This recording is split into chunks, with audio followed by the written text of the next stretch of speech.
all these handful, a dozen or so lawmakers I worry about each day, and said every one of you should get that story printed out and send it to anybody giving you grief. Goddamn right.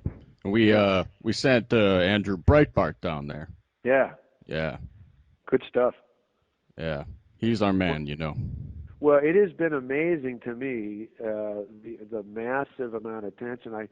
I've done all, I want to stay ahead of, so every day I do a 5 o'clock press conference. Tonight I'm actually doing a fireside chat, which the state TV stations are picking up, and I guess a bunch of the national ones are too. And in the last couple of days, when I do the TV shows, I've been going after Obama because he's stuck it, although he's backed off now, but he stuck his nose in here. And I said, they asked me what I thought about it. I said, last time I checked, this guy's got a much bigger budget deficit than we do. Maybe he should worry about that and not stick his nose in Wisconsin's business. But we've had all the national shows. We were on Hannity last night. I did Good Morning America and the Today Show and all that sort of stuff was on Morning Joe this morning. We've done Greta. We're going to keep getting our message out. Mark Levine last night, and I got to tell you, the response from around the country has been phenomenal. I had Brian, the new governor over in Nevada, called me last night and said he was out in the Lincoln Day circuit the last 2 weekends, and he was kidding me. He's new as well as me. He said, "Scott, don't come to Nevada because I'd be afraid you'd beat me running for governor." That's all they want to talk about is, what are you doing to help the governor in Wisconsin? The next question, I talk to Kasich every day. John's got to stand firm in Ohio.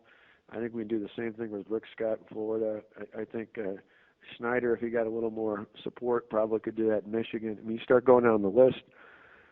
A lot of us, there's a lot of us new governors who got elected to do something big. You're the So this is first our moment. domino. Yep, this is our moment. Yeah. What else? Well, Now, what else could we do for you down there? well, the biggest thing going to be, and your guy on the ground's probably seeing this, is two things. One, our members originally got freaked out by all the bodies here, although I told them an interesting story. After I was first elected county executive in Milwaukee, of all places, the first budget I put through was pretty bold, aggressive. The union went nuts on me and got all sorts of grief. But a couple weeks later, I'm in a Veterans Day parade, and I'm going down the line. And usually, unless you're a veteran or we're marching with a veterans group, politicians all get polite applause, but nobody gets up. I come down the line, 40, 50 people in a row, hands up, thumbs up, cheering, screaming, yelling, way to go, hang in there, Walker. And then after about 40 or 50 people like that, there's a guy flipping me off. This goes on, 40, 50,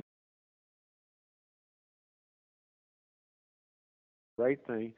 The people who know it's right will cheer you. They'll applaud you. They'll run through a wall for you. And the people who don't like you, they're going to flip you off. But stop worrying about them, because the other day there were 70,000, probably 2/3 were against the bill, 1/3 were for. 70,000 people at the Capitol. All week there's been 15 to 30,000 a day. But I remind all our lawmakers that there's 5.5 million people in this state. And just because a bunch of guys who can jump off of work because of their union bills doesn't mean the rest of the people in your district aren't with them. So one thing for your question is the more groups that are encouraging people not just to show up, but to call lawmakers and tell them to hang firm with the governor, the better. Because the more they get that reassurance, the easier it is for them to vote yes. Right. The other Right. thing is more long term, and that is after this, the coming days and weeks and months ahead, particularly in some of these more swing areas, a lot of these guys are going to need, they don't necessarily need ads for them, but they're going to need a message out reinforcing why this was a good thing to do for the economy, a good thing to do for the state. So to the extent that that message is out over and over again, that's obviously a good thing. Right. Right. We'll back you any way we can. But what we were thinking about the crowds was planting some troublemakers. The only problem with because we thought about that, the problem with or my only gut reaction to that would be right now and the lawmakers I've talked to have just completely had it with them. The public is not really fond of this. The teachers union did some polling and focus groups, I think, and found out that the public turned on them the minute they closed school down for a couple of days. The guys we got left are largely from out of state, and I keep dismissing it in all my press comments, saying, they're mostly from out of state. My only fear would be is if there was a ruckus caused, is that would scare the public into thinking maybe the governor's got to settle to avoid all these problems. Whereas I'm saying, hey, we can handle this. People can protest. This is Madison, full of the 60s liberals. Let them protest. It's not going to affect us. And as long as we go back to our homes and the majority of people are telling us we're doing the right thing, let them protest all they want. So that's my gut reaction, is that I think it's actually good if they're constant, they're noisy, but they're quiet, nothing happens, because sooner or later the media stops finding them interesting. Well, not the liberal bastards on MSNBC.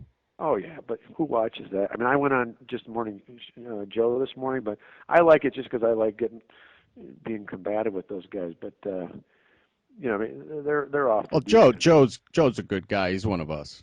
Yeah, he's all right. He was fair to me. I mean, the rest of them were a little out there. Although I had fun. They had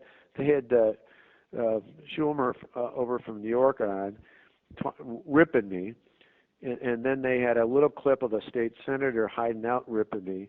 And it was almost too easy. I walked in, and Joe asked me a question. I said, well, before I answer it, let me just put out the amazing irony of the fact that you've got a United States senator from New York, a senator who, by the way, is part of a team that can't seem to balance the federal budget, talking about my budget. At least he's coming into work to talk about something, although it's mine.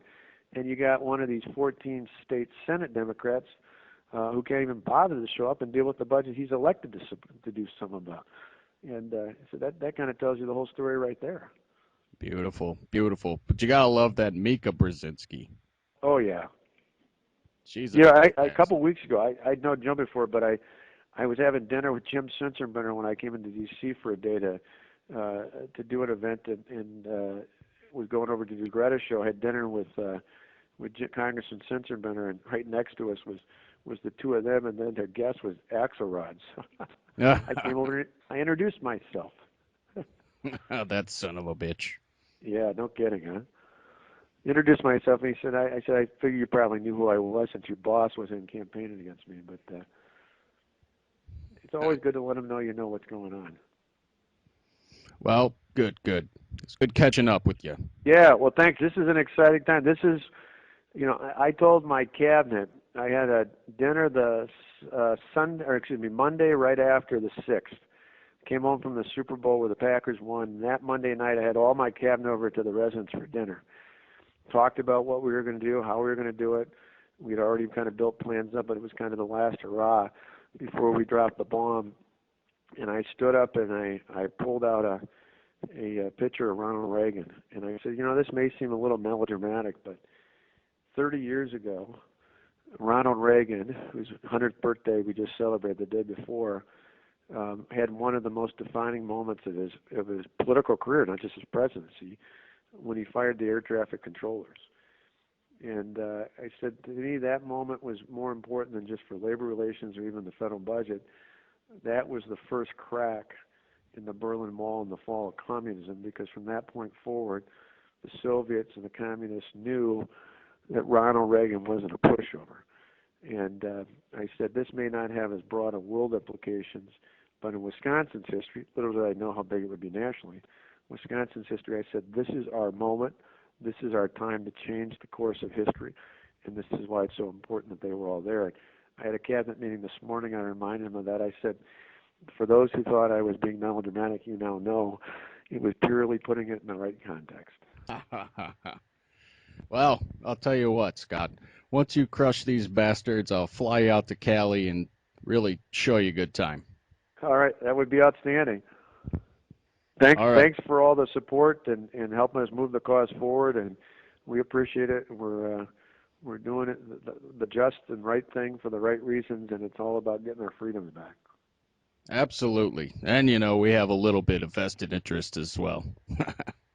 Well, that's just it. The bottom line is we're gonna get the world moving here because it's the right thing to do.